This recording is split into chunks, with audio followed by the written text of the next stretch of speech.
이번 시간에는 우리 대표 기출문제를 같이 한번 풀어보도록 하겠습니다. 문제를 보니까 이제 표 6번에서 그랬습니다. 표 6번에 보니까 지금 국가별 환율하고 이렇게 이제 데이터가 들어있어요. 그때 이제 통화명이 그랬어요. 통화명이 지금 이곳에 쭉쭉 들어있는데 그 중에서 이제 H의 36번이요. GBP라고 들어있죠. 이 GBP 그 통화의 환율을 이제 찾아서 I의 36번 이곳에다가 이제 표시해라. 그겁니다. 그럼 우리가 눈으로 찾아보면 GBP라는 그 데이터가 여기 들어있고요. 그때 환율은 얼마다?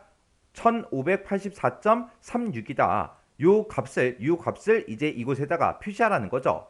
그때 이제 결값을 표시할 때는 반올림 없이 정수로 표시해라. 그렇게 나왔고요. 그 다음에 그때 쓸 수 있는 함수가 우리 트렁크가 있고 인덱스가 있고 매치라는 요 함수가 있대요. 이 세 가지 함수를 사용해서 얘를 이제 구해라. 그겁니다.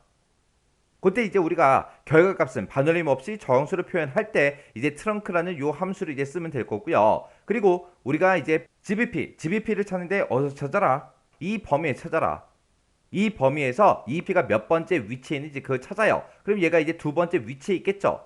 그러면 우리가 인덱스라는 그 함수를 이용해서 요만큼 이제 범위를 잡아주고 GBP가 2행에 있으니까 2행 2열의 값을 갖다 주세요. 그렇게 해서 지금 이 값을 이곳에다가 이제 표시해 주면 됩니다. 그때 일단은 우리 GBP라는 게 지금 이 범위에서 몇 번째 위치에 있는지 그거부터 찾았고요. 그거 이제 찾을 때 우리가 이제 매치라는 요 함수를 써주면 되겠죠. 그래서 우리가 매치라는 요 함수를 이제 사용하는 방법이요. 자, 우리가 이제 매치라는 요 함수를 쓸 때는 맨 앞에다가 이제 우리가 뭐 잡아주면 돼요? 우리가 찾을 값을 찍어주고 그 뒤에다가 이제 범위 지정해주면 되죠. 해서 이 범위에서 이 값을 찾아달라 그렇게 써주면 되는데 그때 이제 찾을 때 이제 어떻게 찾냐 그게 이제 옵션으로 우리가 여러 가지를 이제 쓸 수 있죠. 그때 이제 우리가 옵션으로 쓸 수 있는 게 크게 이제 세 가지가 있었습니다. 마이너스 1이 있고요, 0이 있고 1이 있고 이렇게 이제 세 가지가 있어요. 우리 0은 정확하게 일치하는 값 찾아라 그거죠. 그래서 찾을 값이랑 비교를 했을 때 첫 번째로 정확하게 일치하는 값을 찾아주세요. 그게 이제 우리 0이고요. 그 다음에 이제 마이너스 1은 내가 찾고자 하는 그 범위의 값이 뭐가 돼 있을 때 내림차순으로 정렬이 돼 있을 때 쓰는 거고 그 다음에 옵션 1은 오름차순이 돼 있을 때 그때 이제 사용하는 그 옵션이죠. 해서 마이너스 1을 쓰게 되면 찾을 값보다 크거나 같은 값 중에서 가장 작은 그 값을 이제 찾아주세요. 그거고요. 그 다음에 이제 옵션으로 우리가 1을 쓰게 되면 얘는 이제 오름차순이 돼 있을 때 범위의 값이 이제 오름차순 돼 있을 때 쓰는 건데 얘는 이제 찾을 값보다 작거나 같은 값 중에서 가장 큰 값을 이제 찾아줍니다. 가장 큰 값으로 찾아주는 게 우리 옵션 1번이요. 그러면 지금 여기서는 GBP라는 거 요거 이제 찾을 거죠. GBP를 여기서 이제 찾을 때 얘는 뭐 오름차순도 아니고 내림차순도 아니기 때문에 우리가 정확하게 일치하는 값을 찾아달라. 그렇게 해야 우리가 GBP하고 얘를 찾겠죠. 해서 우리가 좀 이따가 이제 옵션을 0을 이제 쓸 겁니다. 그러면 이제 일단은 우리가 매치라는 그 함수부터 한번 써보자고요.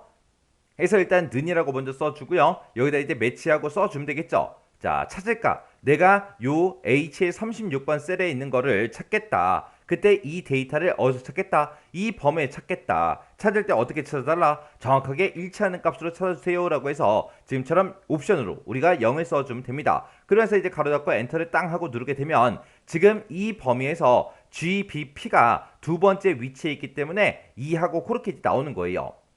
그때 이제 환율 얘를 이제 가지고 와야 되는데 그때는 이제 우리가 인덱스라는 요 함수를 이제 이용해 주면 돼요. 그때 이제 인덱스라는 요 함수는 맨 앞에다가 이제 범위 잡아주고요. 그 다음에 이제 행 번호 찍어주고 그 다음에 이제 열 번호를 우리가 이제 찍어주면 되겠죠. 해서 내가 가지고 있는 이 범위에서 몇 행 몇 열에 있는 값을 갖다 주세요. 그렇게 쓰는 거죠. 해서 내가 지금 이만큼 범위를 지정하고 그 중에서 GBP가 지금 이 행에 있는 걸 찾았죠. 두 번째 위치에 있으니까 2행에 있는 거 2행 2열에 있는 이 환율을 갖다 주세요 라고 해서 이 값을 이제 가지고 오면 돼요.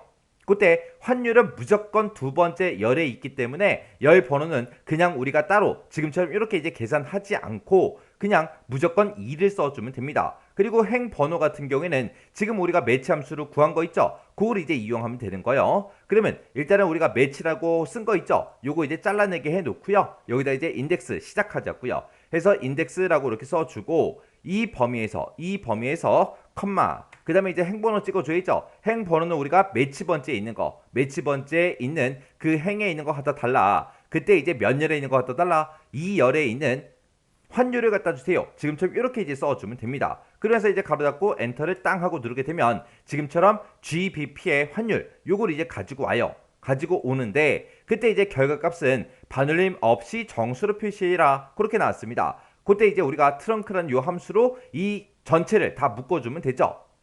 해서 지금 인덱스 쓴 거 이 맨 앞에 가서 우리가 이제 트렁크라는 요 함수를 이제 써주면 됩니다. 트렁크로 해서 우리가 지금 방금 이만큼을 가지고 이제 환율을 구해왔죠. 그때 이제 반올림 없이 정수값으로 표시해라 그랬으니까 뒤에다가 원래 트렁크라고 쓰고 데이터 써주고 맨 뒤에다가 자릿수를 찍어주면 되는데 여기서는 그냥 정수로만 표시할 거기 때문에 그 자릿수를 이제 생략하고 쓸 겁니다. 해서 그냥 트렁크로 그냥 전체를 묶어주면 돼요. 그리고 나서 이제 엔터요. 엔터 쳤더니 아까는 원래 이곳에 1584.36 얘가 이제 나왔는데 지금 얘가 이제 반올림 없이 정수로만 그렇게 이제 표현해서 1584하고 그렇게 이제 나온 거예요. 해서 제가 지금 방금 쓴 식이 지금처럼 이렇게 이제 작성했습니다. 해서 트렁크라는 요 함수로 얘네들을 싹 다 묶어서 자릿수를 따로 지정하지 않았어요. 그러면 그냥 정수값으로 표시해 주세요. 그겁니다. 그때 이 트렁크라는 요 함수는 반올림을 한다 안 한다? 안 하더라. 그렇게 해서 이제 정수값으로 표시한 거고 그 다음에 이제 인덱스라는 요 함수의 기준을 보게 되면 인덱스 함수에서는 얘가 이제 범위가 되는 거고 요만큼이 이제 행 번호가 되고 얘가 이제 열이 되겠죠. 열 번호가 되겠죠. 해서 아까 매치라는 이 함수에서 나온 그 결값이 아까는 우리가 2라는 값이 나왔어요. 해서 지금 이 범위에서 몇 행 몇 열에 있는 것 갖다 달라 2행 2열에 있는 그 값을 갖다 주세요. 그렇게 해서 지금 이 데이터가 추출이 되게 그렇게 이제 만들어 준 겁니다. 그리고 이제 매치라는 함수를 기준으로 보게 되면 얘가 이제 찾을 값 그리고 얘가 이제 찾을 범위가 되는 거고요. 얘가 이제 옵션이 되는 거죠. 해서 H의 36번 지금 GBP하고 얘가 들어있죠. 이 데이터를 이 범위에서 찾아라. 찾을 때 어떻게 찾아라? 정확하게 일치 않는 값으로 찾아주세요. 그렇게 해서 우리가 식을 써준 겁니다. 이렇게 이제 인덱스라는 함수랑 매치라는 함수 요 함수를 이용해서 지금처럼 문제 푸는 문제가 실제 시험 문제에도 많이 출제가 됩니다. 해서 지금처럼 이렇게 이제 매치라는 함수의 옵션 같은 것들 있죠. 인덱스 함수는 어떻게 쓰는지 이런 형식은 정확하게 알고 있어야 우리가 정확하게 문제를 풀 수 있어요. 이런 것들은 꼭 외우고 지나가세요. 외우고.